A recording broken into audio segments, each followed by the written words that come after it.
Namaskar students, welcome back to my another lecture. So in this lecture, I will be discussing about the phase shift oscillator, which is another type of electronic device which converts a DC signal into a AC signal or which produces an oscillations without any input AC signal. So this is again, it is quite different from what we have learned in previous class. In previous class, I have introduced the concept of feedback,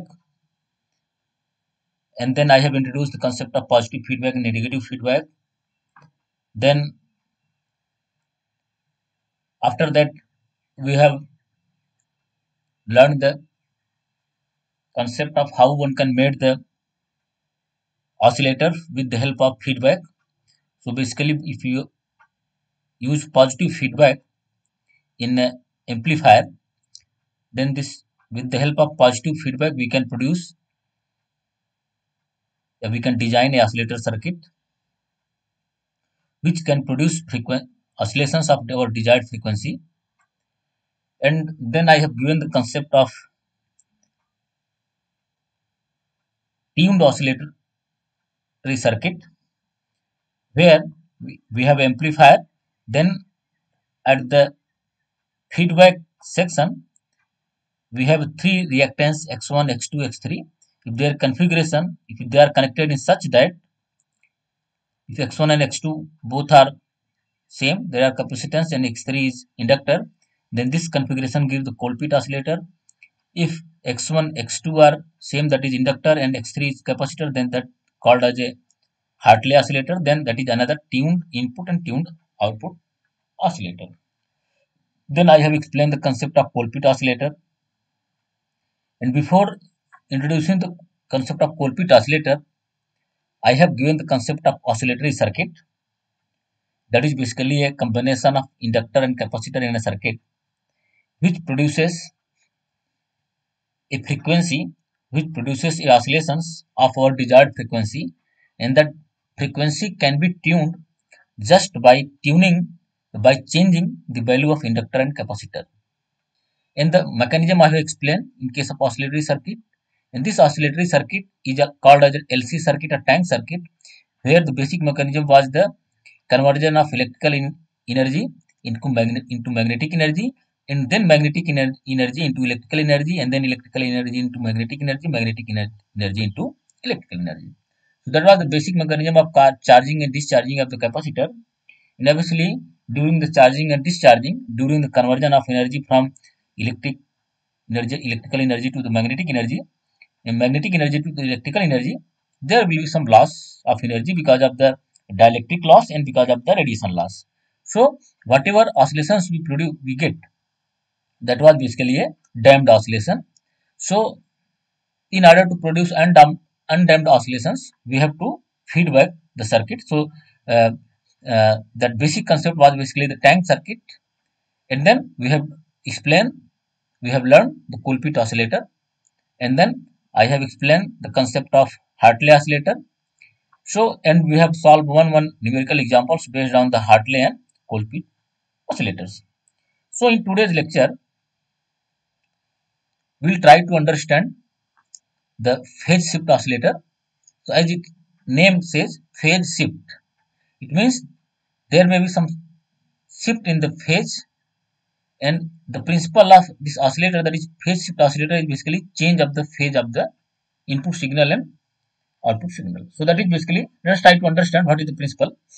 So before going into deep into the phase shift oscillator, so if we try to find out some of the drawbacks, we try to look what are the basic drawbacks of the Colpite or Hartley oscillators.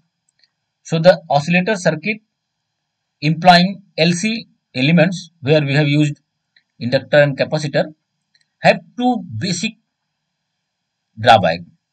First one, they suffer from frequency instability. and poor waveform. So that is the first basic drawback, that the frequency is unstable in case of oscillate, in case of Colpit, or in case of Hartley oscillator, or we can say the circuit which is implying the inductor and capacitor, and their waveform is not good, the poor waveform. Another thing is that they cannot, therefore the frequency is unstable. Another is they cannot be used for very low frequency because they become too bulky and expensive. Okay, it means, as I have explained the concept, if you should remember, the frequency of Hartley, that is depend upon the 1 upon 2 pi under root L upon C, under root L into C. That means frequency will be very, if you want to decrease the frequency, means for very low frequency, you have to increase the value of either capacitor or inductor. If you are increasing the value of capacitor or inductor, that means your Hartley device will become more bulky.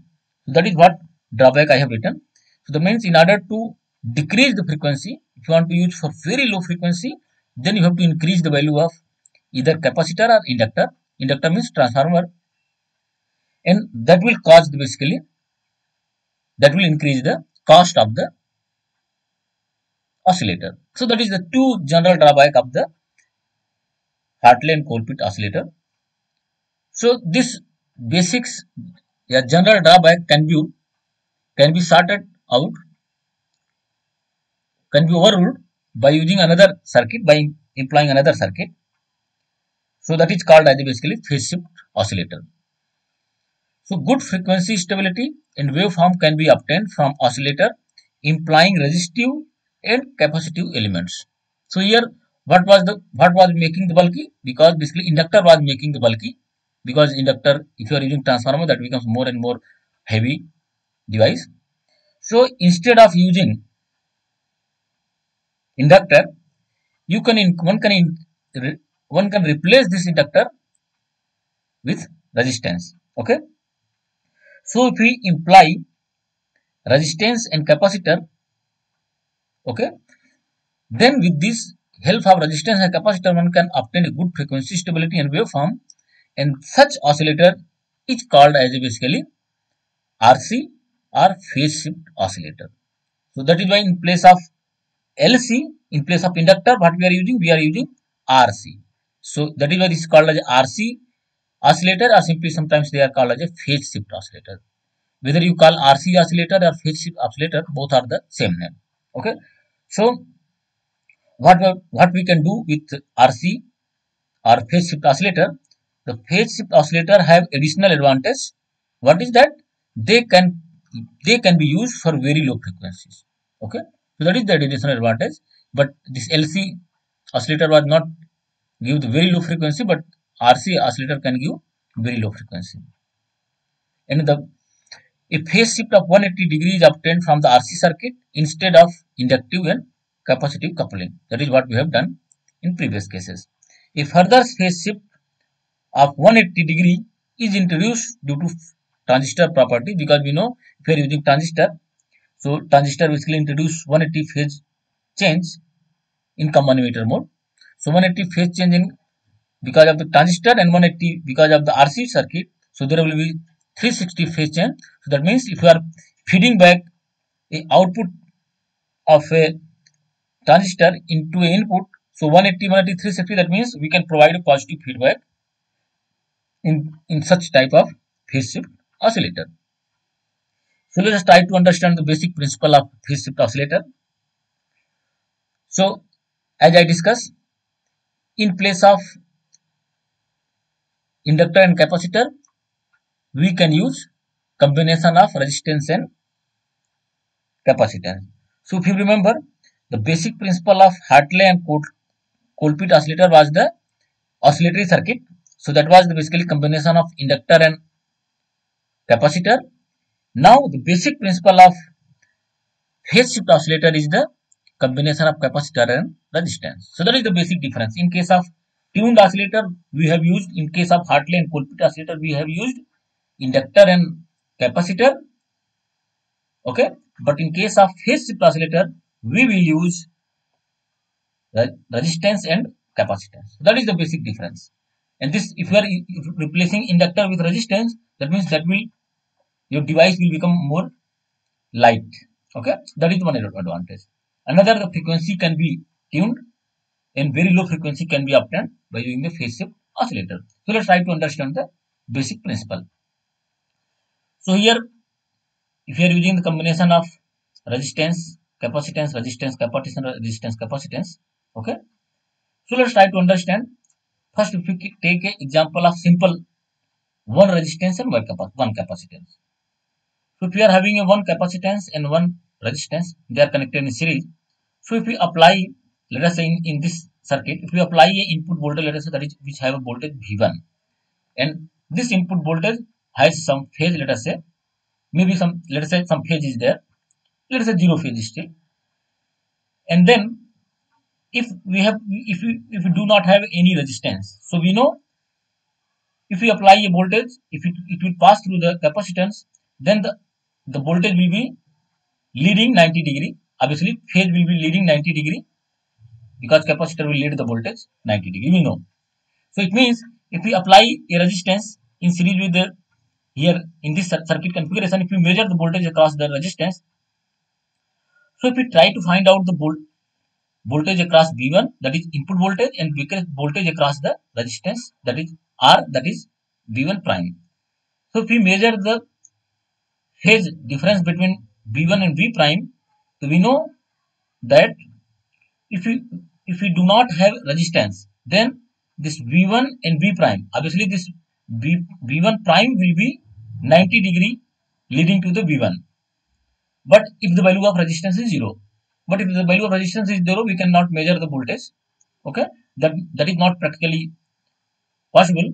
So it means we have to apply some value of resistance. If we apply the value of resistance, so obviously the voltage which will appear across the resistance, that is V1 prime, that will be obviously have some phase change with respect to V1 because of the combination of this capacitor and resistance.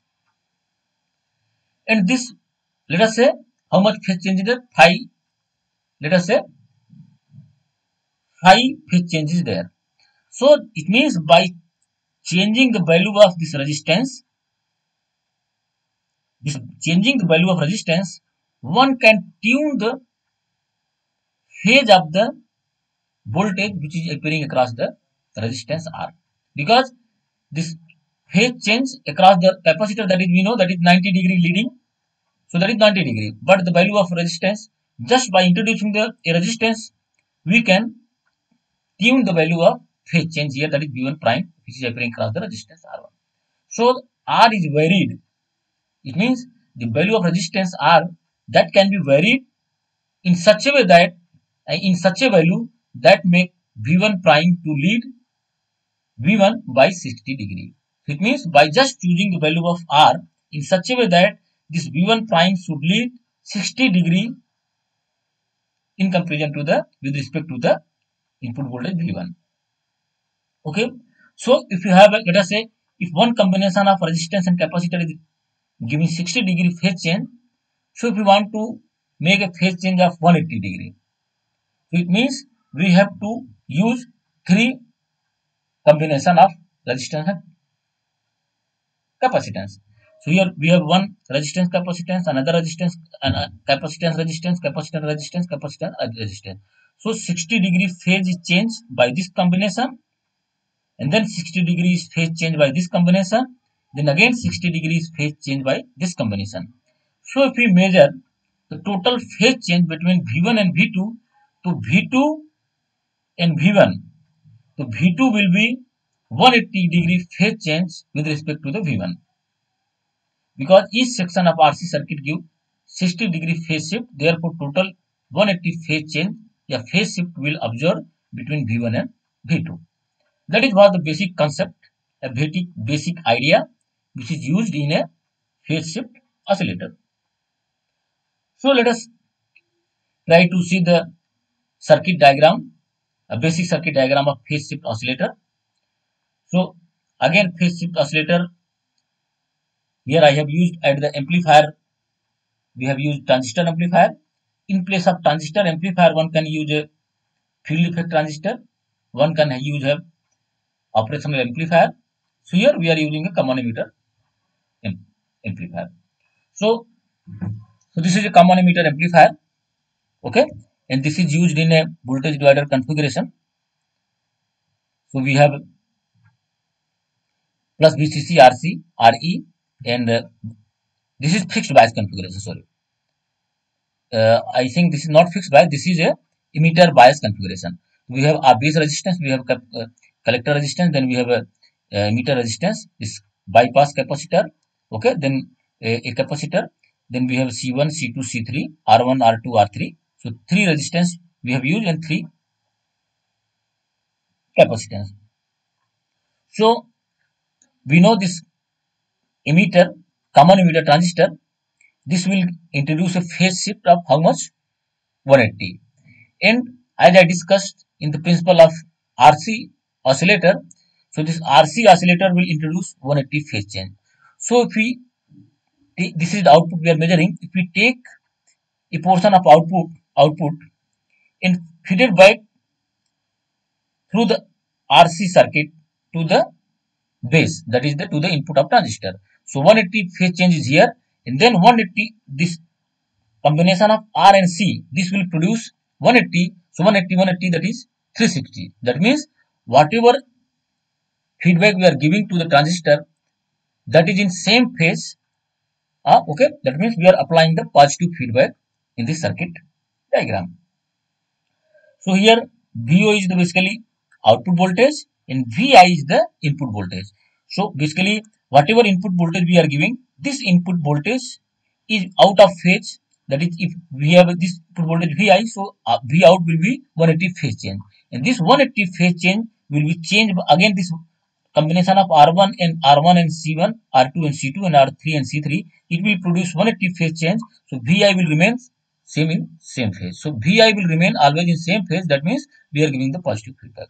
So when the circuit is turned on, we know, then we can obtain a frequency from the phase shift oscillator circuit of F naught is equal to 1 upon 2 pi RC under root 6, where this frequency can be obtained if R1 is equal to R2 is equal to R3 is equal to R, and C1 is equal to C2 is equal to C3 is equal to C. Okay, then this frequency F naught is equal to 1 upon 2 pi RC under root 6. So this is the frequency of phase shift oscillator. So if we try to find out the feedback fraction, because we have applied positive feedback, so if we try to find out the feedback fraction, obviously feedback voltage divided by output voltage. Feedback voltage you have applied VI, in output voltage is V naught. So VI upon V naught, that is the feedback fraction. So this is the phase shift oscillator circuit working principle I have explained. So let us try to see the some advantage and disadvantage of phase shift oscillator. So as I discussed, it does not require transformer or inductor. So it means that this is one of the advantage of this phase shift oscillator, because we are not using inductor or a transformer. So this circuit will be little lighter than the Colpitts oscillator or Hartley oscillator. Okay. Another thing is that it can be used to produce very low frequencies, which was not possible by the Colpitts or Hartley, and the circuit provide a very good frequency stability. So these are the few advantages of the phase shift oscillator. And at disadvantage, it is difficult for the circuit to start the oscillation.